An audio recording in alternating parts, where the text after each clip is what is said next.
Covid এর পর আমরা ওয়ারের আবার অ্যানুয়াল প্রোগ্রামে এসেছি এবং অসাধারণ একটা অভিজ্ঞতা। প্রচুর বাচ্চারা সুন্দরবন থেকে এবং আমাদের এই অঞ্চল থেকে যারা মূলত স্টেশনের পাশে থাকেন সেই বাচ্চাদের নিয়ে অনেকদিন ধরে ওয়ার কাজ করছে। খুব ভালো লাগছে যে এরকম একটা প্রোগ্রাম এবং এতগুলো বাচ্চা, এবং প্রত্যেক বছর দেখছি বাচ্চাদের সংখ্যা বাড়ছে এবং তারাও প্রতিষ্ঠিত হচ্ছে, যারা কেউ মাধ্যমিক দিচ্ছে কিংবা তার পরের পরের মানে উচ্চতর শিক্ষায় তারা শিক্ষিত হচ্ছেন।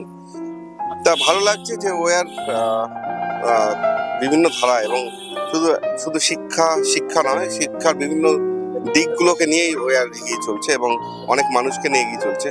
আমার আশা খুব তাড়াতাড়ি ওয়ার আরো বড় প্ল্যাটফর্মে এবং খুব ইন্টারন্যাশনাল জায়গায় হয়তো ওয়ারকে আমরা দেখবো।